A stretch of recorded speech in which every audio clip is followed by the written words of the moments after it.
One of the metal parts suddenly snapped under pressure. The broken piece caused a deep cut to his groin. He tried to stop the bleeding, but the wound was severe and involved a major blood vessel. Hello everyone, my name is Zurionyx, and today we'll be watching a very interesting video. This is called The Worst Gooner Deaths Ever. Yo, man. This is nuts. What have I come across, man? The asphyxiation gooning incident. On June 14, what now? 1994, a 38-year-old man left his small home in Asheville, North Carolina, and telling his family he was going for an evening walk to clear his mind. He often visited a wooded area behind a local park when he wanted privacy, and the route was familiar enough that no one thought much of it. Clad in casual outdoor clothing and carrying a small backpack, he walked into the tree line just before sunset, disappearing into the dense, quiet forest. As daylight faded, he ventured farther off the main path than usual, eventually stopping in a secluded clearing about 50 yards from the trail. He set down his backpack, removed several personal items, and began preparing an arrangement using a rope tied between two sturdy trees. The setup appeared practiced, done with deliberate care, suggesting this was not the first time he had been in this spot or engaged in this ritual. As night deepened, the man engaged in a sequence that involved controlled pressure and suspended positioning. At some point during the process, however, what the hell is this? Is this guy strangling himself? What is going on? He shifted his weight incorrectly or misjudged the timing. The rope system, meant to allow controlled release, failed to do so once he lost consciousness. The moment he blacked out, his body became completely unsupported. Without the ability to adjust himself or break free, he remained suspended in a kneeling position, slumped forward and unable to breathe. Hours passed and the Wait, you tie a rope to two trees and what?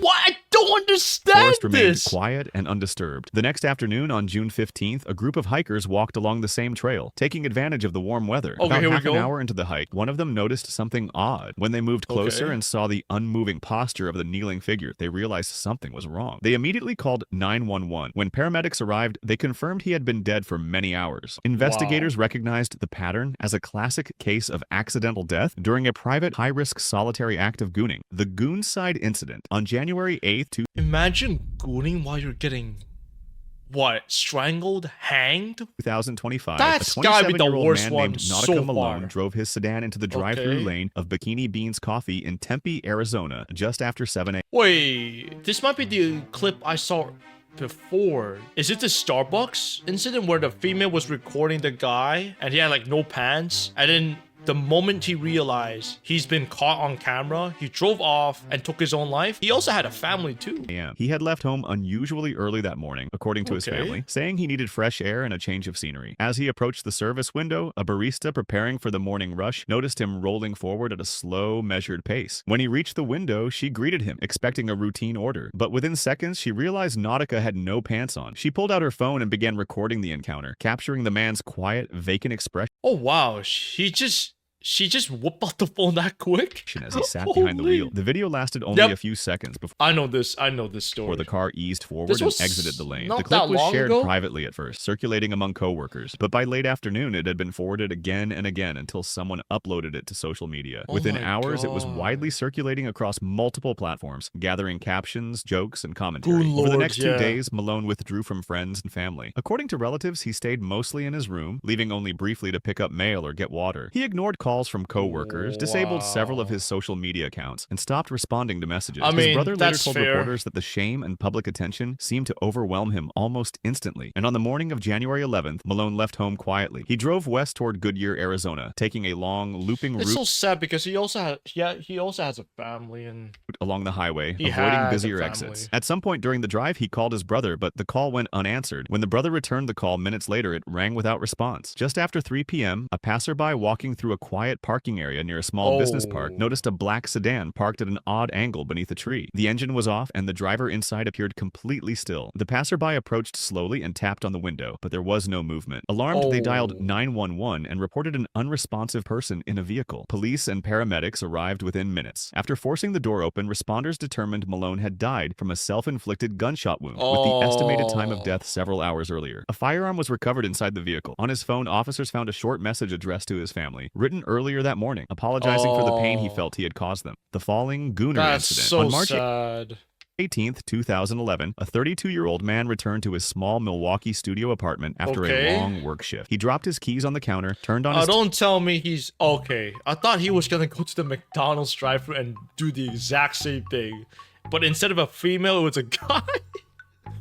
Imagine he was... What if this person is gay? TV for background noise and headed straight for the bathroom. A few minutes later, he decided he wanted to goon. He brought a small stool from the living room and placed it beside the bathtub. He propped his phone upright against a shampoo bottle, playing a video he wanted to goon to. Based on the coroner's office reconstruction, he climbed onto the small stool so he could goon in a certain position, but the stool wasn't stable on the slippery bathroom tiles. Slipped. While he was in action, the stool suddenly slid out from under him. He lost his balance instantly. He fell backward, hitting his head hard on the edge of the bathtub, and was knocked unconscious immediately. With no one else in the apartment to help him, he stayed on the floor without ever waking up. When he didn't show up for work the next morning, his co-workers requested a welfare check. The landlord entered the apartment and found the scene unchanged. The phone still playing, the stool overturned, and the man lying on the bathroom floor where he had fallen. Paramedics were called to the scene and they confirmed he had died from a head injury caused by the fall. The ladder incident. On June 11th, 2019, a 38-year-old... What are you gonna...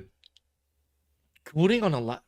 What? Old man in rural Oregon carried an aluminum ladder behind his house and placed it against a tall pine tree at the edge of his property. He often climbed the tree to get cell reception, and neighbors later reported that he had a habit of spending long periods alone outdoors. That afternoon, he set up the ladder in a secluded spot and climbed roughly 15 feet up, settling on a sturdy branch. He began engaging... Was that necessary to add to a stick figure? Did you guys see that? They added like a... Like... Look at his hand. They added... I just realized that. Was that a thing for this whole video? They just added like another black line. Engaging in gooning while seated on the branch, believing he was out of sight and in complete solitude. Who's in the tree? As the minutes passed, he shifted his weight repeatedly, bracing his foot against the tree trunk while using the other to maintain balance. The branch beneath him was stable, but the ladder he had climbed was not properly secured. At some point during his activity, his movement caused the ladder to tilt backward. Startled, he reached instinctively toward it, losing his balance on the branch in the process. Within seconds, he tumbled together with the ladder down the slope beneath the tree, striking the ground chest first. A hiker on a nearby trail heard the crash and discovered him unconscious beside the flattened ladder. Emergency services were called immediately, but despite resuscitation efforts, he was pronounced dead at the scene from blunt force trauma to the thorax, including multiple fractured ribs and cardiac injury. During the investigation, police found his phone, open browser tabs, and physical evidence confirming he had been engaging in solitary sexual activity moments before the fall. The D-cut incident. On July 14th, 2016, a 45-year-old man returned to his small apartment in Eastern Europe after a day of running errands. He set down his bags, turned on a small radio for background noise, and made his way to the bedroom. He retrieved a homemade metal device he had been experimenting with and brought it to the bed, arranging it carefully for use. Based on investigators' reconstruction, he attempted to use the device while sitting on the edge of the bed. The device was unstable.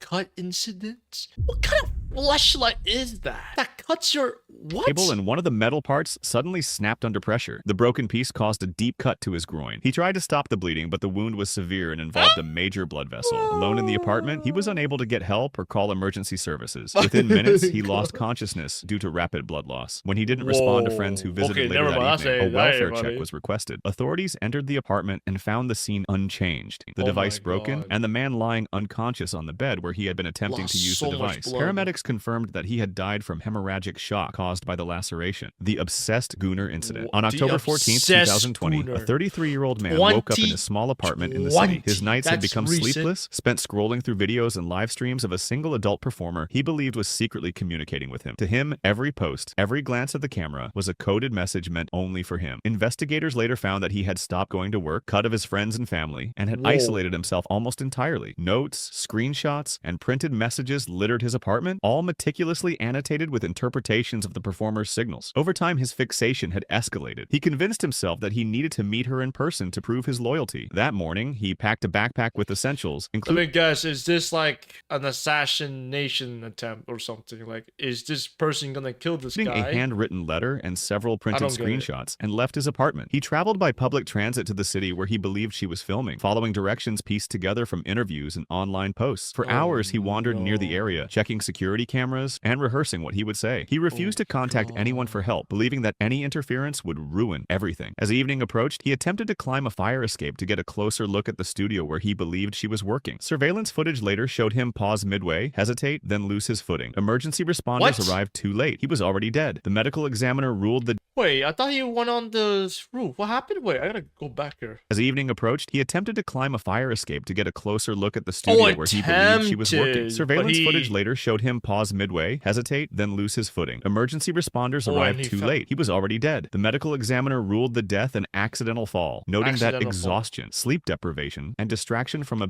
Oh, wow, this guy was hella obsessed. So this guy didn't take any breaks. He didn't sleep. This guy was trying to locate this person. That's kind of creepy. Excessive fixation had contributed to his fall. Law enforcement later confirmed that the adult performer had no knowledge of his existence, had never communicated with him, and played no role in the accident. Wow. So was that just a scammer or something? That's wild. I know the dick cut was probably your favorite part of this video. For me, the saddest one was the Gooner incident. That was very sad. The first one with the rope. What are you doing? Anyways, if you guys enjoyed this video, please leave a like, comment, subscribe. Let me know what your thoughts on this video. And yes, I am out.